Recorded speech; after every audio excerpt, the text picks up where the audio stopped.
트레이딩 히스토리 시간입니다. 오늘은 1월 6일 올해 첫 번째 히스토리 시간이 될 것 같은데요. 1월달이 시작이 되고 나서 오늘 세 번째 거래일이 될 텐데 생각하신 대로 다들 진행을 잘 하고 있으신가 잘 모르겠군요. 자, 오늘 시장을 전체적으로 한번 둘러보면 키워드는 한마디로 양자와 바이러스의 키워드가 시장을 좀 지배를 했던 것 같습니다. 그 외의 종목들은 크게 두각을 나타낸 종목이 좀 들었고, 반도체 관련주나 리튬 관련주에서 조금 반등이 좀 일어났던 것 같습니다.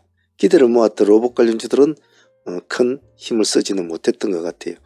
오늘 지수는 그래도 둘 다 1.9%, 1.7% 좋은 모습으로 마친 것 같아서 올해가 어떻게 될는지 한번 지켜봐야 될 것 같습니다. 자, 오늘 진행했던 종목들 한번 둘러보면서 수정 보완할 점 한번 찾아보도록 하겠습니다.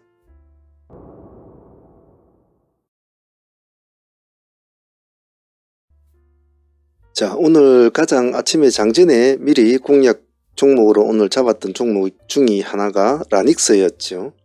라닉스는 시가 기준으로 한번 공략을 하자 장전부터 우리가 준비를 했는데, 장이 시작되기 한 1분, 2분 남겨놓고 시가가 급격하게 높아버렸죠. 시가가 23% 정도 출발해야 됩니다. 그래서 일단 시가 돌파 지점을 봐야 되니까 이 지점에서는 공략을 했죠. 근데 한 상가까지 29%까지 올라가야 됩니다. 한 5% 정도밖에 수익을 못 주고 바로 급락을 하게 되죠. 즉 바로 안착을 못하니까 29%까지 가는데 안착을 못했다. 시가를 23%를 띄웠는데 그러면 문제가 있는 거죠. 그러니까 실망 매물이 바로 나와버리죠. 바로 여기서부터 바로 떨어집니다. 급락을 하는데 우리가 다시 체킹을 잡고 들어간 곳이 3,800원과 3,900원이었습니다. 9%대와 10%대 마지막까지 봤는데 3,800원까지는 주진 않았고 3,900원, 3,915원 거기나 3,900원 근처에서는 매칭이 일어났죠. 그래서 순발이 조금 느리신 분들은 조금 더 주고 들어가신 분도 있습니다만은 대부분 이쪽에서 체킹이 되고 결국은 상가까지 들어가게 되죠. 물론 여기서도 매도를 하신 분도 있겠지만은 절반 정도는 아마 보유하신 분들은 상가까지 그대로 보유를 하게 됩니다. 그래서 여기 부분은 손발이 느리신 분은 안 했다고 하더라도 아마 대부분은 여기서는 수익은 다 나왔을 거예요. 단지 이제 미련 때문에 상가를 먹을 것이라는 미련 때문에 이걸 이제 수익은 안 챙겼겠죠. 그래서 이 수익은 안 잡더라도 이 뒤에 수익은 그래도 15% 정도 16% 가까이 수익을 안고 있으니까 내일 한번 볼 생각입니다. 라닉스 같은 경우는 오늘 좀 시가가 조금 낮았으면 한 15%에서 18% 사이 정도에 출발돼서도 바로 상한가로 안착이 됐을 텐데 그 점이 좀 아쉬웠어요. 너무 높았죠. 하지만 이 눌림을 줄 때 버리지 않고 잘 집중을 해서 진행을 했던 것이 유효했다고 봐요. 그래서 라닉스는 내일 다시 한번 더 진행을 해보도록 하겠습니다. 자, 그리고 아침에 시초가 공략으로 제일 먼저 또 진행했던 종목은 아톤을 같이 제일 먼저 진행을 했잖아요. 오늘 시가가 6%대였습니다. 6.0%. 상한가를 못 들어가준 것은 좀 제 개인적으로 좀 아쉬웠다 생각을 해요. 충분히 들어갈 수 있는 그런 구조적인 환경은 되었는데 그러지 못한 점이 좀 아쉬웠다. 하지만 시초가 공략 종목으로 깔끔하게 15% 정도 수익은 주었으니까 당일 수익으로는 나쁘지 않았다고 봐요. 사실 매매하면서 나는 5% 수익만 줘도 만족해, 3% 수익만 줘도 만족해, 그런 분들이 많지 않습니까? 근데 짧은 시간 안에 10에서 15% 정도 이렇게 주는 수익들은 참 큰 수익이죠. 그래서 아토는 상가까지를 들어가지 못한 점은 좀 아쉬웠다고 생각하지만은 그래도 나쁜 수익은 아니었고 시초장에 깔끔하게 승부를 준 종목이라 개인적으로는 감사하게 생각합니다. 오늘 IA 같은 경우에는 아침에 첫 번째 파동은 우리가 놓쳤잖아요. 첫 번째 파동을 놓쳐버리고 물론 다른 종목을 진행하고 있다 보니까 이 종목을 미처 보지는 못했어요. 또 슬링 봤다고 하더라도 아침에 라닉스 진행하고 있었고 아톤도 진행된 상황이라 그런 상황에서 놓쳤는데 두 번째 눌림을 줄 때 우리는 정확하게 단가도 정확하게 256원이라고 정확하게 단가를 잡아가지고 들어갔습니다. 이 자리를. 부합까지를 기다리지는 않았죠. 단가를 256을 딱 잡아가지고 정확하게 들어갔죠. 여기가 255원이니까. 그래서 그 뒤로부터 이제 급등을 일어나면서 수익률은 한 25% 정도 나왔죠. 나왔습니다만 고가가 보면 딱 거의 25%니까 보기보다 IA가 뭐 동전주라서 조금 그런 점은 있었던가 모르겠지만은 상당히 모습은 좋았던 것 같아요. 지금 보니까 시간 내에서는 보니까 상한가를 이제 가 있는 모양이네요. 125원 3자 배정 재료가 나오는 모양인데 어쨌든 오늘 당일 수익으로 한 종목 25%면 속도가 엄청 빨랐죠. IA는. 그래서 아주 깔끔하게 속 시원한 급등. 파동을 주더라도 이렇게 시원하게 주는 스타일. 이런 스타일이 정말 좋거든요. 그래서 오늘 IA는 오늘 급등주다 트레이딩 다운 어떤 기세를 보여주었다. 그런 점에서는 아주 높게 평가를 하고 싶습니다. 오늘 바이러스 관련 중에서는 좀 메가 ICS가 좀 아쉬웠어요. 사실은 바람은 오늘 메가 ICS가 제일 먼저 잡아줬고 그만큼 파워를 줬지만은 결국은 뒤에 치고 오는 애들한테 다 자리를 다 뺏겨버리는 그런 상황이 돼버렸죠. 뭐 랩지노믹스나 수젠테이나 이런 애들한테 뺏겨버리는 그런 상황이 되었는데 좀 개인적으로 좀 아쉬웠어요. 우리가 제가 이걸 좀 사실 몇 번은 망설였거든요. 망설이다가 결국은 3,000원에서 우리가 타점을 보자 이래서 이제 진행이 됐는데 수익률은 첫 번째 파동에서는 뭐 한 5% 정도 이 정도밖에 수익을 못 준 것 같아요. 그래서 타점을 우리 2,900원 타점을 하단 틀에 하나 더 잡아 놓자 했잖아요. 그래서 한번 눌러주면 2,900원까지 한 밀어주면 다시 들어가자 했더만 딱 거기까지 딱 정확하게 밀어주고 다시 또 급등을 하게 되죠. 여기서는 한 10에서 한 12% 정도 나왔던 것 같아요. 그래도 여기서는 상한가를 들어가 줘야 될 종목이었는데 조금 힘이 딸렸던 것 같아요. 다른 종목들이 먼저 치고 들어가 버리니까. 하지만 당일 수익으로서는 뭐 그래도 뭐 두 번 해가지고 15%니까 나쁘진 않았죠. 오늘 바이러스 관련 중에서는 오히려 당일 수익으로는 MFC가 상당히 더 좋은 수익은 좋습니다. 수익 자체로는. 이놈도 상가까지 들어가 주지 못해서 좀 아쉬웠어요. 오늘 26%까지 이제 올라갔거든요. 근데 MFC 같은 경우에는 우리가 5,500원 기준가로 우리가 계속 추적을 해왔던 종목이 진행이 되었던 종목이란 말이에요. 5,500원 단가에서 3%대 정도에서 5,500원이면 3%대 3.1%입니다. 그래 아침부터 우리는 이 가격대로 계속 진행을 해왔던 종목이라 MFC 같은 경우에는 오늘 바이러스에 같이 엮여버리면서 급등세를 이어줬는데 이런 애들이 상한가 들어가면 참 재미있거든요. 이것도 상한가를 못 들어가 준 것이 참 좀 아쉬웠어요. 수익률은 뭐 상당히 좋았죠. MFC 같은 경우는 22% 정도 수익은 나왔으니까.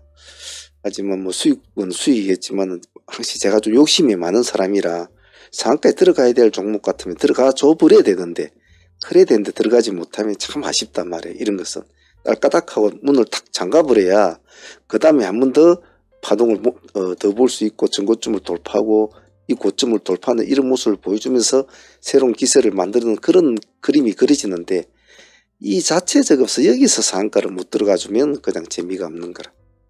그래서 그런 점은 좀 아쉬웠다.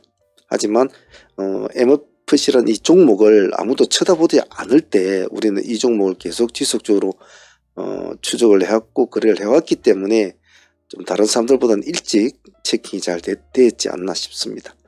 일단 MFC 당일 수익으로서는 22% 정도면 나쁘지 않다고 봅니다. 오늘 아쉽기로는 현대해림이 사실은 제일 좀 제 개인적으로는 많이 아쉬웠네요.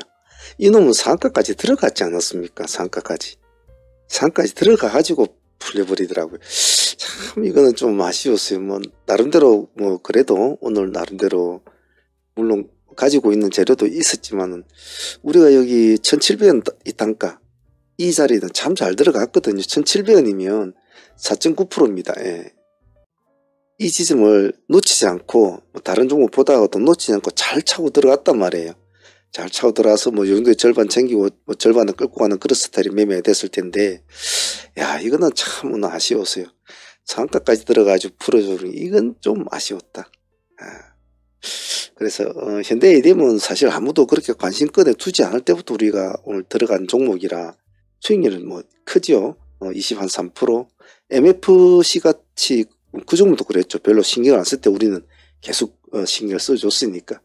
그래서 남들이 별로 신경 안 쓴 종목에서 터져나오는 수익들이 원래 크거든요. 그래서 현대 ADM은 상가까지 들어가 줬으면 참 좋았겠지만 그래도 당연히 수익으로서는 나쁘지 않았다. 23%면 그렇게 생각합니다. 그리고 기세주 신성델타 테크는 우리가 105,000원을 기준가로 이렇게 진행이 됐지 않습니까? 그래서 처음에 돌파를 할 때 좀 들어갔다가 살짝 깨지고 내려와서 기다렸다가 다시 105,000원 지지가 돼서 다시 이제 상승하는 그런 그림이 있는데, 신성델타도 사실은 이 꼬리 부분에 한 번쯤은 공략을 해볼 수 있는 자리는 맞아요. 맞는데 요즘 조금 모습이 안 좋았지 않습니까? 델타가. 그래서 조금 확인이 필요했어요. 그래서 조금 더 주고 샀죠. 더 주고 샀는데도 그러함에도 뭐 수익률은 10% 정도 12% 정도 줬네요. 여기 2%대니까 오늘 고점에 보면 14.4%니까 뭐 12%까지는 주었겠네요. 그래서 우리가 계속 노력하고 추격을 해왔던 종목이라 진입하기는 상당히 나쁘지는 않았던 것 같아요. 그래서 어떤 종목이든 간에 항시 제가 말씀드리는 것은 남들이 버리는 종목에 대해서 무조건 저놈 틀렸다고 버리지 말고 이런 어떤 급등세를 보여준 종목들은 꾸준하게 추적은 좀 해줘야 되거든요. 좀 신성델타 테크는 보통 이런 건 살아남으면 홀딩을 해야 되거든요. 그래서 아마 뭐 다 팔아먹었는지 보유를 했는지 모르겠는데 앞으로도 다른 분들도 이렇게 주간 놈이 살아나면 이런 것은 딱 보유를 하는 것이 좋습니다. 그래도 당일 수익으로 뭐 10% 이상 주었으니까 나쁜 수익은 아니죠. 그 외에 CQ세니언을 한번 파동을 좀 다른 애들처럼 좀 따라가 줄 수 있지 않을까 말하는 그런 좀 기대감이 있었는데 오늘 CQ세는 크게 따라가 주지 못했던 것 같아요. 수익은 한 7% 정도 그렇게 마무리가 된 것 같습니다.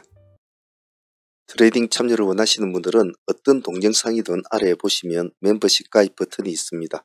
이 버튼을 클릭을 하시면 이렇게 멤버십 창이 뜨는데요. 여기서 소대한 프로젝트 이 등급으로 신청을 하시면 매일 라이브 방송에 참여를 하실 수가 있습니다. 그리고 방송에 참여를 못하는 직장인들이나 이러신 분들은 메신저나 이런 것으로 다시 진행을 가능합니다. 여기 아래 더보기란에 보시면 저희 홈페이지가 있습니다. 여기를 클릭하시면 저희 홈페이지 창이 뜨니까 거기 오셔서 전화번호 전화를 주셔도 됩니다. 전화번호로 전화를 주셔도 되고 여기 채팅창에 문의를 하셔도 됩니다. 문의를 하셔도 되니까 어떤 방식으로든지 하셔도 상관은 없습니다. 참여하실 분들은 많은 참여 부탁드립니다. 오늘 전체적인 매매 현황을 보면 뭐 나름대로 아주 대박 수익은 아니지만 그래도 뭐 부지런하게 열심히는 뭐 매매는 했던 것 같아요. 지금 요 아래에 보시는 이쪽은 이제 보유를 하고 넘어가는 종목들이죠. 오늘 라닉스 15% 수익 안고 상가 보유하게 되고 한국첨단 1, 니도 역시 보유를 하게 되고 한사카 아이윈플러스는 상매매로 진행이 됩니다. 한국첨단은 전전날에 우리 진행을 해서 지금 상한가를 보유를 하고 있고 이번은 12% 수익이죠. 이 날짜에 진행을 해서 따로따로 분리가 돼서 진행이 된 종목인데 일본에서 60% 먹으실 분들도 있겠지만은 또 진행하신 분들은 또 이번에서 또 진행을 하고 있으니까 내일 또 결과를 한번 보도록 하죠. 내일 다시 거래가 풀리면 또 어찌될지 한번 봐야 될 것 같습니다. 라닉스는 오늘 진입을 했으니까 뭐 내일 또 결과를 볼 것 같고 한삭이나 아이윈플러스 같은 종목들도 내일 어차피 상매매로 들어간 종목이니까 거기에 맞춰서 대응을 하도록 하겠습니다. 그래서 보유 종목은 이렇게 가져가고 오늘 뭐 나머지 종목들도 나름 고만고만하게 밥값은 좀 챙긴 것 같아요. 제가 늘상 말씀드리지만 제가 아침에 방송을 할 때 여러분들 항시 강조하는 거 있지 않습니까? 스킬이라는 것은 하루아침에 갑자기 대박처럼 그렇게 늘어나지 않는다고요. 항시 어느 수준의 일정 기간이 필요하고 어느 열정적인 어떤 마음만 가지고 되는 건 아니거든요. 반드시 반복 수린을 통해서 이루어져야 되고 수많은 고찰과 수많은 번뇌가 같이 따라옵니다. 자기 자신의 스킬에 대한 또 회의감도 들 때도 있고, 저 사람 잘하는데 왜 내는 못 따라갈까라는 그런 고민도 할 때도 있고, 근데 그런 고민할 때가 굉장히 스킬이 늘어날 수 있는 그런 때가 온 거예요. 그래서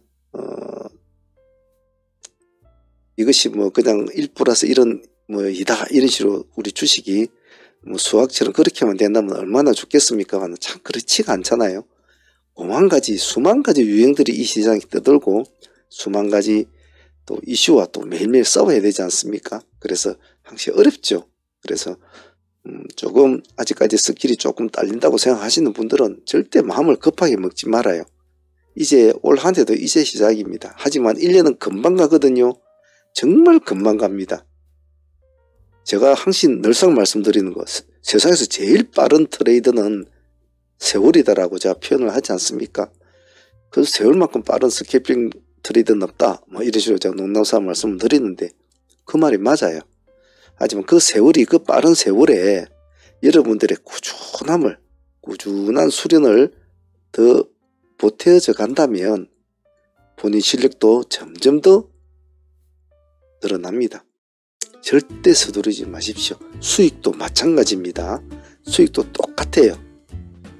그것을 자기가 마인드로 받아들이고 같이 세월의 힘과 같이 동참을 해야 돼요.